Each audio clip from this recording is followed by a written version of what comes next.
स्वागत है आप सभी का आपका ही एक प्यारा सा YouTube channel Khurshid study classes में। आज हम केमिस्ट्री का क्वेश्चन बहुत ही मस्त लेकर आए हुए हैं, जो कि आपके बोर्ड एग्ज़ाम में इसमें से प्रश्न देखने को मिलेगा।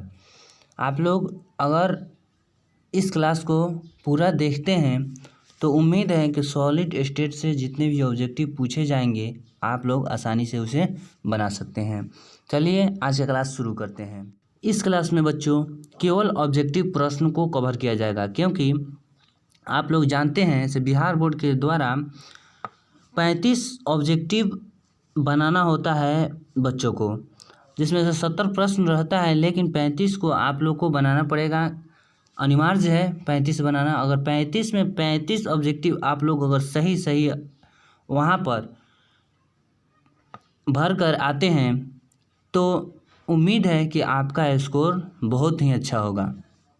अगर आप इस क्लास का पीडीएफ लेना चाहते हैं तो आप हमारे व्हाट्सएप चैनल को ज्वाइन कर लीजिएगा, क्योंकि वहीं पे मैं पीडीएफ देता हूं और आसानी से वहां से आप पीडीएफ लेकर आप अपने एग्ज़ाम की तैयारी और भी बेहतर बना सकते हैं। क्वेश्चन नंबर 1 कह रहा है क्रिस्टल में सीमित पैकिंग में सबसे अधिक खाली स्थान होता है। तो ऑप्शन नंबर 1 कह रहा है सरल घन इकाई सेल में, सरल घन इकाई सेल में। ऑप्शन नंबर बी जो है पिंड केंद्रित, यानी कि इसे BCC भी बोला जाता है, देख सकते हैं आप लोग, इसे कहीं कहीं BCC भी लिखा जाता है। ऑप्शन नंबर सी कह रहा है फलक केंद्रित में, यानी कि इसको FFC में। और ऑप्शन नंबर डी जो है कह रहा है इनमें से सभी। तो इसका जो करेक्ट ऑप्शन जो है ऑप्शन नंबर ए होगा, क्योंकि सरल घन इकाई सेल में ही सीमित पैकिंग होता है। क्वेश्चन नंबर 2 देखते हैं, तो क्या कह रहा है किस क्रिस्टल संरचना में सीमित पैकिंग अधिकतम होता है, किस में? तो ऑप्शन नंबर ए में देखिए कह रहा है सरल घन इकाई सेल, यानी कि SC। ऑप्शन नंबर बी में है फलक केंद्रित सेल, यानी कि FFC। और ऑप्शन नंबर सी में है पिंड केंद्रित सेल, BCC भी इसको कहा जाता है, अभी बताए हैं पिछले प्रश्न में। और ऑप्शन नंबर डी देखिए क्या कर रहा है इनमें से कोई नहीं, यानी कि तीनों प्रश्न क्या गलती है। तो हम इसका करेक्ट आंसर जो बताने वाले हैं, इसका करेक्ट आंसर है ऑप्शन नंबर बी, क्योंकि फलक केंद्रित सेल यानी कि FFC में की संरचना में सीमित पैकिंग अधिकतम होता है। जी हाँ दोस्तों, सीमित पैकिंग जो होता है ऑप्शन नंबर बी। चलिए क्वेश्चन नंबर 3 की तरफ चलते हैं। क्वेश्चन नंबर 3 कह रहा है BCC संरचना में पैकिंग क्षमता एवं वॉइड्स होता है। ये वॉइड मीन्स होता है कितने भरा हुआ होता है, यह बताना है। तो इसमें होगा ऑप्शन नंबर ए, देखिए क्या कह रहा है 90% तथा 10%। ऑप्शन नंबर बी जो है 80% एवं 20%। ऑप्शन नंबर सी 70% एवं 30%। ऑप्शन नंबर डी में 68% एवं 32%। तो इसका करेक्ट जो आंसर है ऑप्शन नंबर डी। जी हाँ दोस्तों, 68% एवं 32% होगा इसका करेक्ट आंसर। ये नहीं होगा, बिल्कुल नहीं होगा, क्योंकि BCC में होता है 68% एवं 32%। चलिए क्वेश्चन नंबर 4 की तरफ चलते हैं। क्वेश्चन नंबर अब 4 क्या कह रहा है FFC या HCP या CCP में पैकिंग क्षमता तथा वॉइड की प्रतिशतता है कितनी होती है। तो इसका करेक्ट आंसर हम सीधे बता दें आप लोगों को बिना टाइम वेस्ट किए, इसका ऑप्शन नंबर ए सही होगा, क्योंकि 74% और 26%। जी हाँ दोस्तों, FFC तथा CCP या CCP कहे या HCP, तीनों बात एक ही है। जी हाँ दोस्तों, अगर FC और C ऐसा रहे या HCP या रहे CCP, ये तीनों बात एक ही हुआ, ये तीनों एक ही बात है। ओके, चलते हैं क्वेश्चन नंबर 5 पर। क्वेश्चन नंबर 5 क्या कह रहा है क्रिस्टल में समन्वय संख्या में वृद्धि होती है ताप वृद्धि से। बी कह रहा है दाब वृद्धि से। ऑप्शन नंबर सी है दोनों से। और ऑप्शन नंबर डी है इनमें से कोई नहीं। जी हाँ दोस्तों, तो इसका करेक्ट आंसर जो है ऑप्शन नंबर बी, दाब वृद्धि से। क्रिस्टल में समन्वय संरचना यानी वृद्धि होती है उसके क्रिस्टल में, यानी कोई संरचना है क्रिस्टल का, उसमें वृद्धि कब होती है? तो दाब वृद्धि जब होती है तभी, यानी ऑप्शन नंबर इसका बी करेक्ट है। अब चलते हैं क्वेश्चन नंबर 6 पर। क्वेश्चन नंबर 6, डायमंड हीरा में पैकिंग क्षमता एवं वॉइड का अर्थ होता है खाली स्थान की प्रतिशतता है कितनी? तो इसकी प्रतिशतता है, तो देखिए पहले ऑप्शन देख लेते हैं क्या क्या है। ऑप्शन नंबर 1 आ रहा है 34 एवं 66%, तो ये होगा यही करेक्ट आंसर, क्योंकि 66 और 34 है, तो ऑप्शन नंबर ए इसका करेक्ट है। ये ऑप्शन नंबर बी है 70 एवं 30%, यह नहीं होगा। ऑप्शन नंबर सी है 80 एवं 20%। ऑप्शन नंबर डी है 50 एवं 50, यह नहीं होगा, यानी कि ऑप्शन नंबर बी नहीं होगा, ऑप्शन नंबर सी नहीं होगा, ऑप्शन नंबर डी नहीं होगा, ऑप्शन नंबर ए बिल्कुल करेक्ट है। अब चलते हैं क्वेश्चन नंबर 7 पर। एफएफसी संरचना में प्रतिशत परमाणु आयन आई, देखिए यहाँ आई लिख रहा है, यानी कि कहीं कहीं आई स्फीयर यानी गोला भी इसका अर्थ होता है। अब देखिए ऑक्टाहाइड्रल वॉइड्स यानी ऑक्टाहाइड्रल के खाली स्थान की कितनी संख्या है यह बताना है, तो इसका करेक्ट आंसर जो है ऑप्शन नंबर बी होगा। ऑप्शन नंबर बी इसका correct answer. Option number A में 2% दे रहा है 2, और ऑप्शन नंबर सी का रहा है 8, और ऑप्शन डी, यानी कि हम बता दें यह एससी का होता है, यह होता है बीसीसी का, यहाँ पर लिख के देखा बीसीसी, और ये होता है एससी। ओके, ये अब चलते हैं क्वेश्चन नंबर 8 पर। क्वेश्चन नंबर 8 क्या कर रहा है? निम्न में किसमें फ्रेंकल डिफेक्ट है? तो फ्रेंकल डिफेक्ट क्या होता है हम बता दें आप लोगों को। ऑप्शन नंबर ए में जो कह रहा है सोडियम क्लोराइड, सोडियम क्लोराइड में क्या फ्रेंकल डिफेक्ट पाया जाता है? तो हम बता दें आप लोगों को से इसमें नहीं पाया जाता है, सोडियम क्लोराइड में नहीं पाया जाता है, ग्रेफाइट में भी नहीं पाया जाता है, और डायमंड में भी नहीं पाया जाता है। इसका सही जो ऑप्शन होगा ये ऑप्शन नंबर डी होगा, क्योंकि सिल्वर ब्रोमाइड में पाया जाता है। अब क्वेश्चन नंबर 9 पर चलते हैं। क्वेश्चन नंबर 9 क्या कर रहा है? क्रिस्टल में एस्कोर्टी डिफेक्ट पाया जाता है जब, अब ऑप्शन नंबर ए में देखिए क्या कह रहा है, समान संख्या धनात्मक तथा ऋणात्मक गायब होता है, उसे क्या कहते हैं? शॉर्टकी डिफेक्ट कहते हैं। तो जी हाँ दोस्तों, इसका करेक्ट आंसर हम लोग का ऑप्शन नंबर ए ही मिल गया, क्योंकि समान संख्या में जब धनायन और ऋणायन के गायब होता है तो वहीं आप लोग को एक चित्र बना के दिखा दे रहे हैं। ऐसा देखिए यहाँ पर एक, इसके अंदर देखिए यहाँ पे एक प्लस, यहाँ पर माइनस, यहाँ पर प्लस, यहाँ पर माइनस, और देखिए यहाँ पर लगातार 2 प्लस दे रहे हैं, और यहाँ पे देखिए लगातार 2 माइनस, और फिर यहाँ पे 2 माइनस, यहाँ पे 2 प्लस। देखिए लगातार यहाँ पर हो रहा है कि नहीं?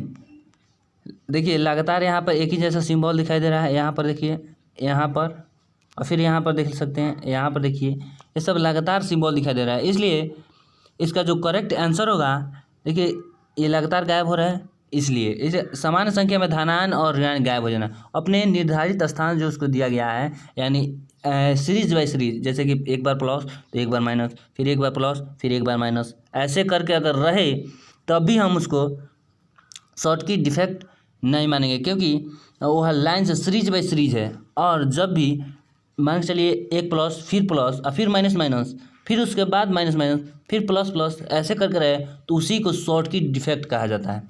चलिए अब क्वेश्चन नंबर 10 पर चलते हैं। क्वेश्चन नंबर 10 क्या कह रहा है? क्रिस्टल में स्थान जालक की संख्या होती है कितना?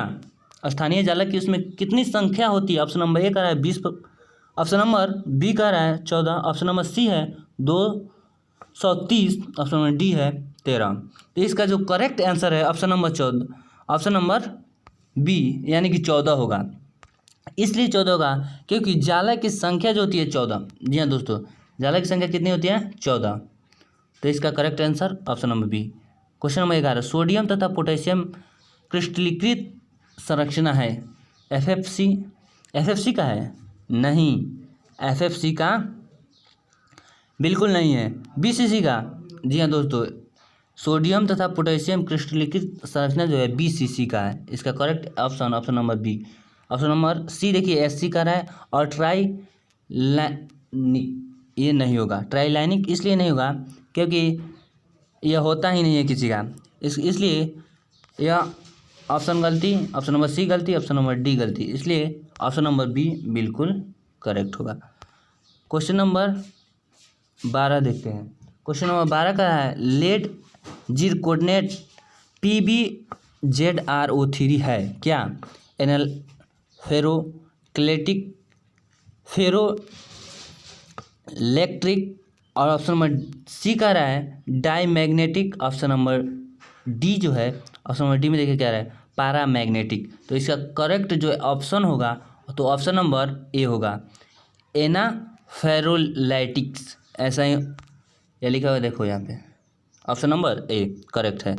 क्वेश्चन नंबर 13 पर चलते हैं, क्या कह रहा है। क्वेश्चन नंबर 13 में है घनीय संरचना में परमाणु एक कोना कॉर्नर्स, देखिए कोना को इंग्लिश में कॉर्नर्स यहाँ पे लिखा गया है, कॉर्नर पर तथा बी फलक FAC फेस, फलक को फेस। अब देखिए के केंद्र पर है यौगिक का सूत्र है क्या? यौगिक का सूत्र इसमें से क्या है? तो ऑप्शन नंबर ए में है AB। फिर देखिए ऑप्शन नंबर बी है AB3, इसी में दे रहा है। ऑप्शन नंबर सी देखिए AB2, ऑप्शन नंबर डी है A2B2। इसमें से क्या होगा यह पूछ रहा है। तो ऑप्शन नंबर इसका बी बिल्कुल करेक्ट है क्योंकि AB3, जी हाँ दोस्तों, घनीय संरचना परमाणु एक कोना, इसका जो करेक्ट आंसर होगा option number B. Option number B बिल्कुल करेक्ट होगा। चलिए चलते हैं क्वेश्चन नंबर 14। अगर आप हमारे चैनल पर अगर न्यू आए हैं तो आप उसे सब्सक्राइब करके रखिएगा क्योंकि नेक्स्ट वीडियो ऐसा ही मिलता रहेगा और आपके बोर्ड एग्ज़ाम के लिए बेहतर तैयारी हम कराते रहेंगे। ऑब्जेक्टिव हो सब्जेक्टिव हो, इसके लिए आप लोग बिल्कुल चिंता मत कीजिएगा क्योंकि सभी वीडियो मैं इस चैनल पर अपलोड करता रहूँगा। अरे क्वेश्चन नंबर 14, घनीय क्रिस्टल में एलिमेंट एस्ट्रीमेट्री की संरचना होती है क्या? कितना होती है? तो ऑप्शन नंबर ए में कह रहा है 24, option number B 14, option number C है 23, ऑप्शन नंबर डी जो है 50। तो इसका करेक्ट आंसर जो है ऑप्शन नंबर सी, जी दोस्तों ऑप्शन नंबर सी यानी कि 23। अब चलिए क्वेश्चन नंबर 15। क्वेश्चन नंबर 15 क्या रहा है एनियन वैकेंसी में फंसे हुए इलेक्ट्रॉन को कहते हैं क्या? उसे क्या कहते हैं यह पूछ रहा है। तो उसको कहते हैं हम दोस्तों F सेंटर्ड। जी हाँ दोस्तों, ऑप्शन नंबर ए बिल्कुल करेक्ट है, F सेंटर्ड। टेट्राहाइड्रल होल उसको नहीं कहते हैं, टेट्राहाइड्रल होल नहीं कहते हैं। ये देखिए ऑक्टाहाइड्रल, ये भी नहीं होता है। एक्ट्राहाइड्रल होल कह रहा है, ये भी नहीं होगा। उपयुक्त सभी, ये तो बिल्कुल नहीं होगा। अब देखिए क्वेश्चन नंबर 16। क्वेश्चन नंबर 16 में क्या कर रहा है F सेंटर्ड युक्त क्रिस्टल होते हैं किसमें? तो इसका हम करेक्ट आंसर बता दें, ये सभी होगा क्योंकि कॉलर्ड VD पैरामैग्नेटिक ये भी होगा, एन टाइप अर्धचालक ये भी होगा, निश्चित द्विध्रुव आघूर्ण युक्त यह सभी होगा। यानी कि ये भी सही, ये भी सही, ये भी सही, इसलिए इसका जो करेक्ट ऑप्शन है ऑप्शन नंबर डी बिल्कुल सही। क्वेश्चन नंबर 17, ताप वृद्धि के साथ किसकी विद्युत चालकता में कमी आती है? किसकी? तो इसका ऑप्शन नंबर ए का रहा है सुचालक यानी कि धातु। अब देखिए ऑप्शन नंबर बी का रहा है अर्धचालक, ऑप्शन नंबर सी है कुचालक, ऑप्शन नंबर डी इनमें से कोई नहीं। तो इसमें से करेक्ट जो ऑप्शन होगा ऑप्शन नंबर ए सुचालक। जी हाँ दोस्तों, ताप वृद्धि के साथ विद्युत की जो चालकता होती है वह सिर्फ सुचालक के पास होती है, धातु के पास होती है। ऑप्शन नंबर ए बिल्कुल correct. Question number 18। Question number 18 में कह रहा है वह ठोस जिसमें स्कॉटरी एवं फ्रैंकलेट फेस दोनों पाया जाता है वह क्या है? तो हम बता दें आप लोग का इसका करेक्ट आंसर जो है ऑप्शन नंबर बी होगा AgBr। जी हाँ दोस्तों, यह दोनों हैं। अब देखिए क्वेश्चन नंबर 19। ZNO को गर्म करने पर विद्युत चालकता पर क्या प्रभाव पड़ता है? क्या प्रभाव पड़ता है? तो ऑप्शन नंबर ए कह रहा है घटता है, तो ऑप्शन नंबर बी है बढ़ता है, ऑप्शन नंबर सी कभी घटता है तो कभी बढ़ता है, ऑप्शन नंबर डी देखिए क्या अपरिवर्तित रहता है, यानी बदलता है नहीं, तो हम लोग को बता दें यह बढ़ता है। जी हाँ दोस्तों, जब ZNO को गर्म किया जाता है विद्युत चालकता बढ़ता है, तो इसका करेक्ट ऑप्शन जो है ऑप्शन नंबर ए बी देख लीजिएगा, बढ़ता है। ऑप्शन नंबर ए इसलिए नहीं होगा क्योंकि उसमें घटता है, इसलिए। क्वेश्चन नंबर 20 में देखते हैं, क्रिस्टल में तल सममितीय अक्ष सममितीय तथा केंद्र समतलीय की संख्या का अनुपात है कितना? तो इसका जो करेक्ट ऑप्शन है 9:13:1। जी हाँ दोस्तों, यानी कि ऑप्शन नंबर सी बिल्कुल करेक्ट है। ऑप्शन नंबर ए नहीं होगा, बी नहीं होगा, ऑप्शन नंबर डी भी नहीं होगा, ऑप्शन नंबर सी इसका बिल्कुल करेक्ट। क्वेश्चन नंबर 21 पर चलते हैं, निम्नलिखित में किसमें विद्युत आघूर्ण ज़्यादा है? किसमें? तो इसका जो करेक्ट ऑप्शन है ऑप्शन नंबर सी CHCl3। जी हाँ दोस्तों, CHCl3। अब देखिए ऑप्शन नंबर ए में CH3Cl दे रहा है और 3 तो दे नहीं रहा है, इसलिए यह नहीं होगा। CH2 और Cl2 यह भी नहीं होगा क्योंकि CHCl3 होगा, इसलिए ऑप्शन नंबर सी सही होगा। क्वेश्चन नंबर डी तो बिल्कुल नहीं होगा। क्वेश्चन नंबर 22 पर चलते हैं, ग्लास शीशा है माइक्रो एस कटलीय ठोस अतिस्थितित द्रव जेल इनमें से कोई नहीं, तो इसका करेक्ट जो ऑप्शन है तो ऑप्शन नंबर बी, यानी अतिस्थितित द्रव। जी हाँ दोस्तों, अतिस्थितित द्रव यही होगा, अतिस्थितित द्रव यानी ऑप्शन नंबर बी। चलिए अब चलते हैं क्वेश्चन नंबर 23, आयनिक ठोस निम्नलिखित में कौन है इनमें से? तो इसका करेक्ट जो ऑप्शन है ऑप्शन नंबर बी NaCl, यही आयनिक ठोस है, यानी ऑप्शन नंबर ए का है बर्फ, ये तो होगा नहीं, बर्फ NaCl यह होगा। और देखिए ऑप्शन नंबर सी भी देख लेते क्या कर रहा है, धातु एवं मिश्र धातु, यह नहीं होगा। उपयुक्त सभी ये तो बिल्कुल नहीं होगा, इसलिए करेक्ट ऑप्शन जो है ऑप्शन नंबर बी। चलिए क्वेश्चन नंबर चलते हैं 24, हीरा डायमंड है क्या? नेटवर्क सॉलिड, आयनिक सॉलिड, आणविक सॉलिड, और ऑप्शन नंबर डी जो कर रहा है इनमें से कोई नहीं, तो इनमें से क्या होगा?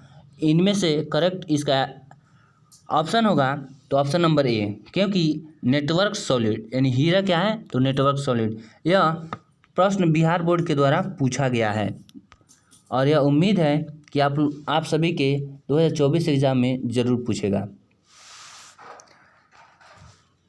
सॉरी 25 एग्ज़ाम में, क्योंकि 24 एग्ज़ाम में यह नहीं आया था, तो उम्मीद है कि 25 एग्ज़ाम में यह पूछेगा।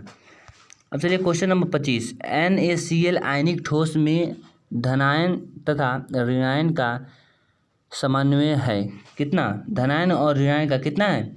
तो इसका करेक्ट जो ऑप्शन है 6। जी हाँ दोस्तों, 6,6 इसका करेक्ट आंसर है। 4, 8 ये होगा नहीं, 4, 4 ये भी नहीं होगा, इनमें से कोई नहीं, इनमें से ऑप्शन नंबर ए सही है। चलिए क्वेश्चन नंबर 26 पर चलते हैं, धात्विक ठोस निम्नलिखित में कौन है? इनमें से कौन है धात्विक ठोस? ग्रेफाइट और डायमंड, ये धात्विक ठोस है। आगे देखते हैं, पहले प्रश्न पूरा पढ़ना है आप लोगों को, उसके बाद समझना है। धातु एवं मिश्र धातु, बर्फ और NaCl, सिलिकॉन और क्वार्ट्ज, इनमें से कौन सा ऑप्शन सही है? तो हम बता दें आप लोग को ऑप्शन नंबर बी होगा, धातु एवं मिश्र धातु। जी हाँ दोस्तों, धातु एवं मिश्र धातु, यानी कि ऑप्शन नंबर बी इसका करेक्ट आंसर होगा। अब चलिए क्वेश्चन नंबर 27, क्वेश्चन नंबर 27 कह रहा है संयोजी ठोस है कौन? ऑप्शन नंबर ए कह रहा है NaCl और KNO3, क्या ये होगा? नहीं, पहले प्रश्न पढ़ना है उसके बाद। ऑप्शन नंबर बी कह रहा है हीरा और ग्रेफाइट, ऑप्शन नंबर सी धातु और मिश्र धातु, ऑप्शन नंबर डी है उपयुक्त सभी। तो इसका जो करेक्ट आंसर होगा हीरा और ग्रेफाइट संयोजी ठोस में आता है, हीरा और ग्रेफाइट, इसलिए ऑप्शन नंबर बी इसका करेक्ट है। चलिए क्वेश्चन नंबर 28 पर चलते हैं, चुंबकीय पदार्थों में एक या एक से अधिक अयुग्मित इलेक्ट्रॉन होते हैं, ऐसे पदार्थ निम्नलिखित में कौन है? इनसे कौन होगा? तो पहले प्रश्न दे दिया है, उसका ऑप्शन पढ़ेंगे। CO2+, Cu+, CNI2+, और ऑप्शन डी का है उपयुक्त सभी। तो इसका जो करेक्ट ऑप्शन है ऑप्शन नंबर ए। जी हाँ दोस्तों, Cu+2, यानी कि ऑप्शन नंबर ए बिल्कुल सही इसका। तो क्वेश्चन नंबर 29, HCP संरचना का पैकिंग फ्रैक्शन है कितना? कितना है? तो 0.68, ये नहीं होगा। 0.74, जी हाँ दोस्तों, इसका करेक्ट ऑप्शन जो मिल गया। देखिए यहाँ पर 0.74, कहीं कहीं केवल 74 भी लिखे तो आप लोग घबराइएगा मत, क्योंकि पैकिंग फ्रीक्वेंसी पूछने के लिए आप लोग का HCP या CCP या FCC किसी का भी पूछ सकता है, आप लोग इसे जरूर ध्यान रखें। ठीक है, अब चलते हैं क्वेश्चन नंबर 30 पर। यह आज का लास्ट प्रश्न है, विषम संख्या युक्त इलेक्ट्रॉन वाले परमाणु होते हैं। देखिए पहले अब ऑप्शन पढ़ लेते हैं, उसके बाद ध्यान देंगे से इसमें से कौन सा ऑप्शन सबसे करेक्ट है। देखिए पैरामैग्नेटिक ऑप्शन नंबर ए कह रहा है, डाई मैग्नेटिक ऑप्शन नंबर 2 कह रहा है, ऑप्शन नंबर सी जो है फेरोमैग्नेटिक, ऑप्शन नंबर डी जो है इनमें से कोई नहीं। तो इसका जो करेक्ट ऑप्शन होगा ये ऑप्शन नंबर ए। जी हाँ दोस्तों, यह होगा पैरामैग्नेटिक, यानी कि विषम संयुक्त इलेक्ट्रॉन वाले परमाणु होते हैं तो होता है पैरामैग्नेटिक। यह रहा आज का लास्ट प्रश्न। दोस्तों अगर आप इसका PDF डाउनलोड करना चाहते हैं, लेना चाहते हैं, अपने एग्ज़ाम में बेहतर रिजल्ट लाना चाहते हैं, तो आप ज़रूर हमारे इस व्हाट्सएप चैनल का जो ग्रुप बनाए हुए हैं उसमें आप ज्वाइन ज़रूर कीजिए, जिसका लिंक मैं डिस्क्रिप्शन में दे दिया हूँ। वहाँ से आप सीधे आप ज्वाइन कर सकते हैं और PDF अपना ले सकते हैं।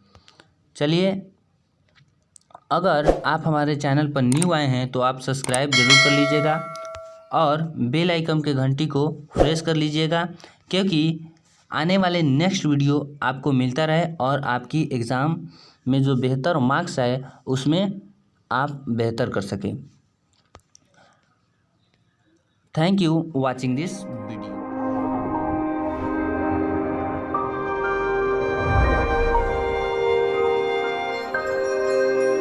Audio Jungle.